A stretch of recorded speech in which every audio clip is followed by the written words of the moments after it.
Graça e paz, meus irmãos, eu estou aqui diretamente da igreja para te dar as orientações finais das Casas de Paz. Então, se você está participando desse projeto abençoado, essas orientações são para você.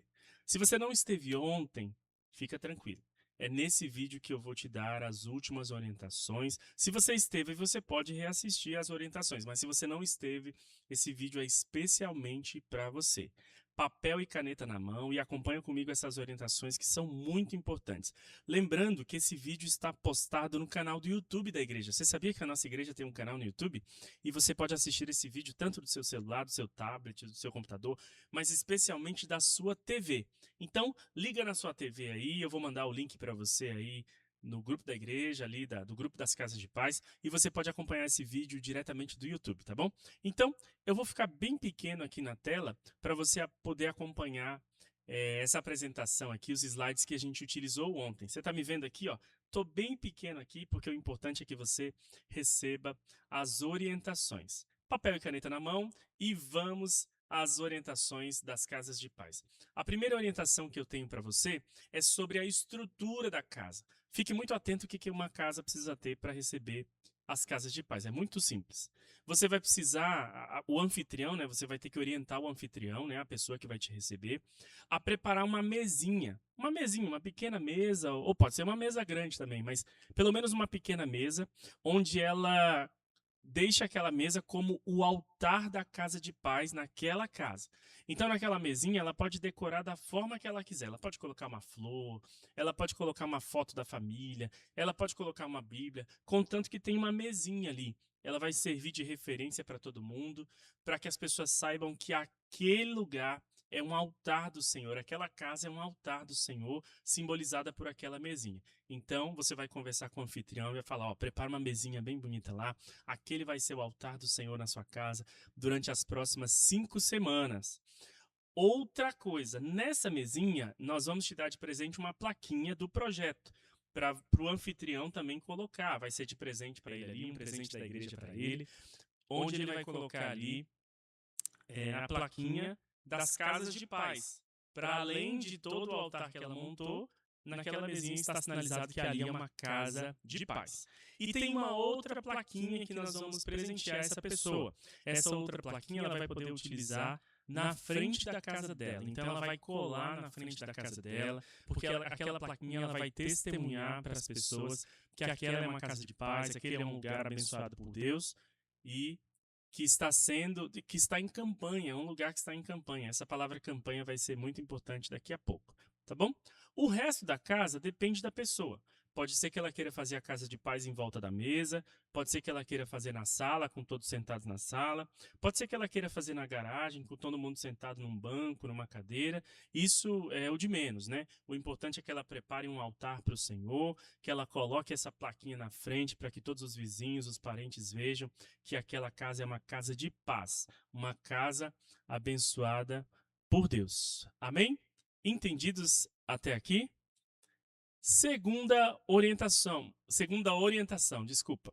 A equipe da casa, a nossa equipe, ela vai ser formada por um anfitrião. Quem que é o anfitrião? A pessoa que recebe.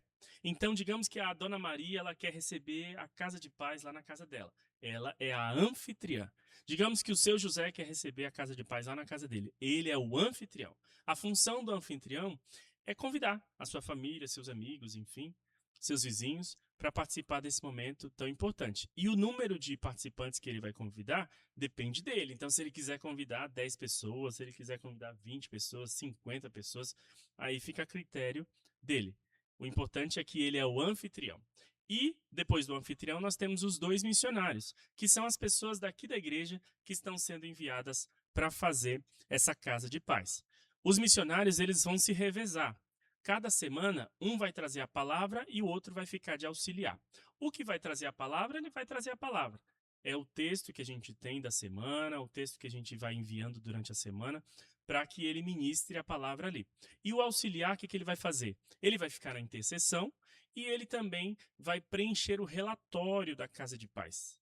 Daqui a pouco você vai ver sobre esse relatório, mas as funções dele são basicamente essas: intercessão e preenchimento do relatório. Tudo bem até aqui? Próxima instrução. Quais são as funções, né, que eu falei aqui? Eh, quais são as funções? Deixa eu voltar um pouquinho aqui para orientar você. Então, anfitrião e 2 missionários. Os missionários eles vão se revezar entre fazer a abertura, o outro ministra a palavra, o outro fica na intercessão ali e preenche o relatório, né? E ambos realizam uma oração pela família, tá bom? Próxima orientação para você: a estrutura da reunião. Esteja muito atento a essa orientação, tá? A nossa reunião da Casa de Paz, ela deve durar no máximo 50 minutos. Vou repetir. A reunião da Casa de Paz deve durar no máximo 50 minutos. Por quê? Porque nós não vamos tomar todo o tempo da pessoa, né? É lógico que se a pessoa ali ela desejar que você permaneça na casa dela um pouco mais, você fica, isso não é um problema. Mas a reunião em si, ela vai durar 50 minutos. Preste muita atenção nisso. E tem uma estrutura básica. A estrutura básica é que nós vamos ter uma oração inicial, depois nós vamos ter um quebra-gelo. O que é um quebra-gelo? É um momento descontraído para a gente só largar um pouco do nervosismo, né? Às vezes a gente fica meio nervoso, fica meio tenso. Então, o quebra-gelo é importante. Ontem, quem esteve aqui presencialmente viu um quebra-gelo muito legal que eu fiz aqui. Nós lemos o texto de Zaqueu, né? Onde Zaqueu fica pendurado numa árvore esperando Jesus passar. E quando Jesus passa, Jesus olha para ele e falou: "Ô, rapaz, hoje eu vou almoçar na sua casa. Convém que eu vá lá na sua casa, nós vamos almoçar junto." E aí o Zaqueu desceu depressa e eles foram para casa e foram ali almoçar com o Senhor. Então eu perguntei para o pessoal que veio ontem o eram todas mulheres que estavam aqui, né? O que elas iam cozinhar para Jesus se ele fosse na sua casa. E cada uma com muita criatividade disse ali. Uma disse que ia fazer batata assada, outro falou que ia fazer não sei o quê. Cada uma ia preparar uma receita. Outras preferiam pedir uma pizza, né? Às vezes a gente ia ficar muito nervoso na frente de Jesus, então pedir uma pizza pode ajudar bastante, né? Foi um quebra-gelo. Todo mundo sorriu, todo mundo se divertiu e a partir dali a gente estava sendo ministrado sobre a história de Zaqueu, como Jesus consegue, né? Como Jesus pode transformar a vida de alguém. Então, o quebra-gelo ele tem a finalidade de tirar aquela tensão, o estresse, colocar todo mundo ali na roda para todo mundo interagir. É muito legal, é sempre muito legal. Então, depois que faz o quebra-gelo, ministra a palavra, né? Lembrando que o quebra-gelo ele também pode ser uma música, tá? Então, às vezes, para quebrar o gelo, você coloca uma música. Às vezes, para quebrar o gelo, você coloca um vídeo. Então, tudo isso será orientado lição por lição das casas de paz. E no final, uma oração. A casa de paz ela tem uma força muito grande de orar por cura, né? Então, nós vamos acolher pedidos de oração de quem precisa de cura, seja ela física, seja emocional. É um momento de orar por cura. Então, vou repetir a estrutura para você aqui, ó. Uma oração inicial, um quebra-gelo, a ministração da palavra e uma oração final. Tudo isso em 50 minutos. Lembrando que a oração inicial é 1 minuto de oração. A oração final é mais Não, a oração no final pode ser um pouco mais, né? Pode ser uns 5 minutos de oração. Então, aí já dá 6 minutos. Então, você vai ter 44 minutos para fazer todo o resto. Você pode fazer um quebra-gelo ali de 10 minutos e aproveitar o restante do tempo para ministrar a palavra. Até aí tudo bem? Se você tiver alguma dúvida, você pode também me perguntar no privado, você pode mandar uma mensagem para mim que eu quero ter o prazer de responder para você. A direção espiritual e a autoridade. Presta muita atenção nisso. Todo o conteúdo da Casa de Paz já está escrito. Quem escreveu não fui eu. Quem escreveu foi o pastor Danilo Figueira, que é de uma igreja lá do interior de São Paulo. Ele iniciou esse projeto e esse projeto foi replicado em centenas ou milhares de igrejas em todo o mundo.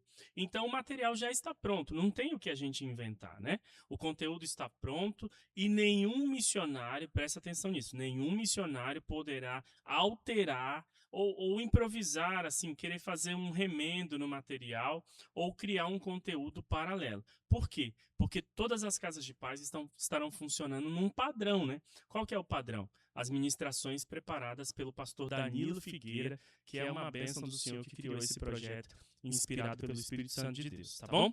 Sobre decisões, isso tem a ver também com a direção espiritual e a autoridade. nenhuma decisão pode ser tomada de forma isolada na casa. Então, digamos que você está lá e você sentiu no coração que aquela casa de paz não podia ser só um dia na semana naquela casa, tinha que ser 3 vezes na semana naquela casa. Isso não pode. Você não pode tomar decisões dentro da casa de paz. Se vocês tiverem uma ideia lá na casa de paz, tragam para o pastor, conversa comigo, fala, pastor, nós tivemos uma direção lá de alterar isso aqui, de fazer aqui, e a gente vai avaliar. Pode ser que eu te dê um não, porque a gente quer seguir um padrão, né? Lembra que eu falei da palavra, eu tenho falado da palavra campanha, né? Uma vez, um soldado, teve um vídeo na internet de um soldado que ele estava na guerra, e perguntaram o que ele estava fazendo ali, e ele falou que estava em campanha, ou seja, ele estava na trincheira, posicionado de frente para o inimigo, e ele estava só aguardando ali. Ele não ia atirar, ele não ia fazer nada, ele só ia esperar. Ou seja, nós estamos em campanha, nós estamos posicionados ali frente ao inimigo. Na hora que o inimigo der um espaço, a gente vai entrar e vai conquistar aquilo que o Senhor deseja para as nossas vidas, né? Agora, se você sair da posição de campanha, se você sair da posição de campanha, o inimigo vai aproveitar e ele que vai invadir, né? Então, nós vamos fazer ao máximo aí, o máximo possível, para que a gente mantenha o padrão das casas de paz. Toda ideia, mudança ou situação que tiver na casa de paz deve ser levada para o pastor, para uma avaliação, para ver o que a gente consegue fazer. Tudo bem? Sobre o local da casa, preste muita atenção nessa orientação, né? O local da casa de paz, ele é fixo, tá? Então, se a Dona Maria abriu a sua casa, ela vai ficar com a casa de paz ali durante 5 semanas. Se o seu José abriu a casa de paz, ele deve ficar ali 5 semanas. Não se altera o lugar da casa de paz, tá? Às vezes, lá na casa de paz, um vizinho se empolga, sabe aquele vizinho empolgado, né? E ele fala assim, nossa, minha irmã, nossa, esse projeto é muito legal. Olha, não tem como semana que vem, não tem como na semana que vem ser na minha casa? E aí você vai falar o seguinte, olha, todas as decisões a gente leva para o pastor avaliar, porque ele está coordenando a gente. Mas a gente não pode alterar a casa de paz aqui. O que a gente pode tentar fazer é criar uma nova casa de paz na sua casa, porque nós estamos em campanha. Não perca essa palavra de vista. Quando nós estamos em campanha, não tem alteração. A gente precisa ficar ali, permanecer de frente para o inimigo. Na hora que o inimigo der bobeira, a gente entra e conquista a bênção do Senhor sobre nós. Agora, se a gente sair da posição de campanha, aí a gente vai acabar perdendo a bênção, não é mesmo? Então, o local não pode mudar e caso algum vizinho queira receber também, a gente avalia e tenta deslocar uma equipe só para atender aquela pessoa, aquela família ali. Tudo bem? Relatórios de acompanhamento. Espero que você não esteja ouvindo, tá tendo um barulho aqui da... acho que não está ouvindo, não. Mas está tendo um barulho aqui na rua que eles estão tirando mato, né? A prefeitura está passando tirando mato. Não sei se você está ouvindo, mas eu acho que não está ouvindo, não. Relatórios de acompanhamento. Preste muita atenção nisso. A pessoa que vai ficar de auxiliar no dia, todas as reuniões, tá? Ela vai fazer um relatório para nós. Nesse relatório, ela vai anotar o nome de quem veio e o número de WhatsApp. Na primeira reunião, você já pega o WhatsApp de todo mundo, né? E aí, nas próximas reuniões, você me passa só o nome. Olha, pastor, nesse dia veio o Marcos e veio a Fátima. Nesse outro dia veio a Socorro e a Cláudia. Então você anota o nome de quem participou ali para a gente para nós estarmos em oração, a gente está clamando a Deus pela vida das pessoas e também para a gente fazer um contato, mandar uma mensagem ali, convidar para o culto, agitar o coração daquela pessoa ali em Deus. Ok? Próxima orientação. Essa foi rápida, hein? Próxima orientação. Gente, isso aqui é ouro. Essa orientação é muito importante. Existe uma conduta dos missionários e ela tem alguns pontos interessantes. O primeiro deles é, em hipótese alguma, entre em assuntos polêmicos. Um dia desses, eu fui na rodoviária ali de Pissarras, eu fui comprar uma passagem e a fila estava grande, tinha um senhor à minha frente, um senhor bem apresentado assim, e só tinha uma mulher atendendo, e E aí ele foi ficando chateado. Esse senhor foi ficando chateado, devia ter uns 70 anos. Ele ficou chateado, chateado, chateado, e ele olhou para trás, olhou para mim e falou assim: Rapaz, como é que pode? Só tem uma pessoa atendendo aqui nesse balcão aqui. Isso aí é o Lula, rapaz. Isso aí é culpa do Lula. Ele começou a falar para mim. Começou a falar para mim. O Lula que gera o desemprego. E aí começou do nada, ele começou uma revolta ali do nada. E eu achei bem engraçado. Por quê? Porque, sem dúvidas, o cidadão ele pode reclamar de alguma coisa ou outra, ele pode. Mas nós, como cristãos, nós precisamos tomar cuidado. Será que aquele é um espaço bom para a gente discutir essa questão? Ou será que não é bom a gente só sorrir, falar que vai orar, falar que vai interceder? Então, às vezes dá para conversar um assunto polêmico, mas na casa de paz, não.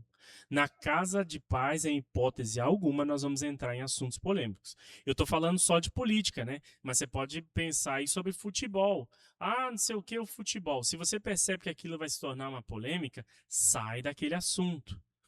Caso a pessoa queira discutir ali um assunto controverso, né? Um assunto ali difícil ali, você fala que vai orar. Então, às vezes a pessoa traz uma fofoca da rua. Sem querer, querendo, ela traz uma fofoca.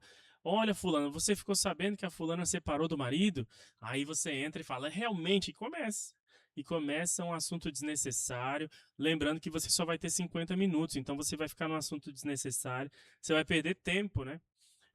Se no mundo a gente diz que tempo é dinheiro, na casa de paz, tempo pode custar a salvação da pessoa, né? Então não entre em assuntos polêmicos ou assuntos desnecessários, tenha boa conduta. Se a pessoa trouxer um assunto assim difícil, você fala que vai orar. Irmão, vamos orar por isso, vamos anotar isso aqui no nosso caderno aqui de oração. Nós vamos estar em oração para isso, né? Então, sempre que surgir, olha essas orientações aqui, eu não vou conseguir ler agora, do jeito que está escrito ali, mas eu acho que eu falei tudo, né? Porque ele está muito pequeno aqui para mim. Mas tome muito cuidado com assuntos desnecessários. Às vezes a gente vai fazer uma casa de paz, é para ser uma bênção, mas a fama que a casa de paz vai receber é uma fama de um grupo de fofoca só. Então o pessoal vai falar assim: sabe aquela casa que tem uma plaquinha na frente, que tem uma plaquinha escrito Casa de Paz? É só um grupo de fofoca da cidade. Eles se reúnem toda semana e falam da vida de alguém. Não é isso que a gente quer, não é verdade? Não, não é um grupo de fofoca que nós queremos. Nós queremos uma casa de paz, onde alguém vai ser alcançado pelo Senhor, vai ser ministrado e vai ter a sua vida transformada pelo Senhor. Amém? Desculpa. Quem deve participar? Eu esqueci desse tópico aqui. Quem deve participar? Isso aqui é muito importante. A casa de paz é pensada especialmente para pessoas que não estão frequentando uma igreja. Tá bom? Então, se a pessoa já está frequentando uma igreja, já tem uma vida ali de igreja, não é para ela. Ela tem a igreja dela, ela tem as atividades dela. A casa de paz é uma ação de Jesus para alcançar a ovelha perdida. Lembra? Nós estamos falando da sessão sempre dos achados e perdidos. E o Senhor deseja encontrar aqueles que estão perdidos, né? Então, quem deve participar? Pessoas que estão afastadas ou que não conhecem a Jesus, pessoas de igreja, a gente dispensa mesmo. A gente fala, olha, a casa de paz é para alcançar realmente quem ainda não foi evangelizado ou quem está desviado, quem se desviou do caminho do Senhor. A pessoa que é de igreja, ela precisa estar na bênção da igreja dela, ela não pode perder a bênção da igreja dela para ir buscar a bênção em outro lugar, não é verdade? Ela tem as atividades dela e não é o nosso propósito tirar ela da igreja dela para uma atividade da nossa igreja. Tá bom? E caso, tem uma orientação especial aqui, caso o anfitrião desista, isso aqui é importante. Às vezes, o anfitrião, na terceira, quarta semana, ele fala assim: não, eu tô meio cansado, tô meio chateado, não quero mais. O pastor deve ser avisado também, tá? Então, avisa para o pastor caso o anfitrião desista. Tudo bem até aí? Próxima orientação, estamos encerrando aqui, ó. O encerramento do projeto. Lá na última semana, você vai receber um convite muito especial do culto do amigo. O que é o culto do amigo? É aquele culto que a gente fez um dia desses, que a galera trouxe um monte de gente aqui. Foi uma bênção do Senhor, não é verdade? Pensa num culto muito abençoado. O culto do amigo. Um dia antes do culto do amigo, a gente fez o culto distrital aqui. A gente teve um culto, recebeu o pessoal de Joinville, de Araguá. E nós fizemos naquela noite uma janta muito especial, que foi a Noite do Milho, não é verdade? Você lembra disso? Então teve canjica, teve bolo de milho, teve cuscuz, teve de tudo de milho aqui. Foi uma benção naquele dia. Por que a gente faz assim? E no dia do amigo a gente vai fazer isso também. Eu tô pensando o que a gente faz. Se você tiver uma ideia aí divertida pra gente fazer, de cada um trazer um prato, vai ser uma benção. Mas por que a gente faz assim? Porque a mesa, esse lugar de comer assim, ele é um dos lugares mais importantes para Jesus. Jesus resolveu muitas questões sérias na mesa, comendo com os discípulos. Então, esse momento de confraternização é um momento muito especial. Então, na última semana, a pessoa vai ser convidada para o culto do amigo, onde todas as casas de paz estarão reunidas aqui na igreja. Nós vamos ser ministrados aqui pela palavra do Senhor. Vai haver conversão, vai haver gente se entregando para Jesus. Vai ser uma grande festa do Senhor. E no final do culto, nós vamos comer junto. Porque esse espaço de comer é um espaço de decisão, né? Então, toda vez que você vier aqui na igreja, você vai observar que tem uma mesa aqui no centro do altar. A mesa é o centro do altar na igreja metodista. Ela fica no centro do altar da igreja metodista. Por quê? Porque a mesa é o lugar onde nós tomamos grandes decisões na nossa vida, né? Então a pessoa vai comer, ela vai avaliar, ela vai estar com você vai sorrir para ela, você vai abraçar ela, e naquele momento de comunhão, ali ela vai se entregando para o Senhor Jesus, e também ela também vai estar validando ali a chegada nela na nossa igreja, ela vai se tornar um irmão da nossa fé metodista. Então, você vai entregar um convite na última semana especial para ela. Em segundo lugar, você também vai agradecer. Não esqueça. É um momento de gratidão ali que você tem que ter, homenagear a família, homenagear o anfitrião. E em terceiro lugar, convidar a família para aceitar Jesus. Então, se durante as outras semanas você não conseguiu fazer isso, na última semana você não perde a oportunidade também. Então, fala, olha, você deseja aceitar Jesus como Senhor e Salvador? Vocês desejam iniciar um novo momento em Cristo? Tudo isso será também devidamente orientado nos materiais semanais. Lembra disso. Toda semana eu vou enviar um material da semana para você. Ali eu vou explicar certinho como que você vai conduzir a casa de paz, qual é o texto que você vai usar, quais são as ênfases que você vai dar naquele texto e como você vai construir um caminho ali até fazer o famoso apelo para que aquela pessoa receba Jesus na sua vida. Eu vou voltar para a tela grande aqui, que eu quero dar um abraço em você. Nós estamos com 22 minutos de vídeo. Eu estou aqui na igreja, preparei esse material aqui com muito carinho para você e eu quero orar pela sua vida. Veja uma coisa, olha, a palavra de Deus fala uma coisa poderosa para mim e para você. Ela fala que agindo Deus, quem impedirá? É uma pergunta. Agindo Deus, quem impedirá? Quem pode impedir o agir de Deus sobre a minha e sobre a sua vida? Eu quero dizer para você que Deus já está agindo. Deus já está agindo lá na casa que você vai ser um missionário, que você vai abençoar ali com as casas de paz. Agora você precisa crer. Se credes, verás a glória de Deus. Então, se você crer, você vai ver os milagres acontecendo. Se você crer, você vai ver as coisas acontecendo, o Espírito Santo agindo, as curas sendo derramadas. Se você crer, você vai ver a glória de Deus. Então, creia no Senhor. E a casa também. Creia no Senhor Jesus e será salvo tu e tua casa. Que Deus abençoe sua vida. Deixa eu orar por você. Feche seus olhos, baixe sua cabeça. Senhor Jesus, a tua graça nos basta, Senhor Deus. A tua graça nos basta.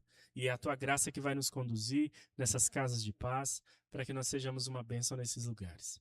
Pai, eu te agradeço, porque nesse vídeo a gente conseguiu resumir essas orientações tão importantes para as casas de paz. Eu tenho certeza que cada missionário será grandemente usado pelo Senhor e vai fazer a diferença nessa casa que o Senhor vai plantar ele. Senhor Jesus, que nós possamos renovar o nosso coração em Ti, para que seja um sucesso esse projeto, para que nós possamos chorar de alegria, Pai, de ver as pessoas aceitando a Cristo através dos nossos testemunhos, das nossas vidas, e que em nome de Jesus seja algo transformador na vida da Tua igreja. Em nome de Jesus nós oramos. Amém. Amém. Que Deus abençoe. Estou encerrando o vídeo aqui. Tenho certeza que tu foi abençoado, porque eu também fui daqui. Deus abençoe. Qualquer dúvida, chama a gente no privado. Ó, nós vamos completar 25 minutos de vídeo quase aqui, na bênção do Senhor. Espero que as orientações tenham alcançado o teu coração. Deus abençoe e nos vemos domingo na igreja. Vem domingo na igreja que eu quero te consagrar para as casas de paz. Até lá.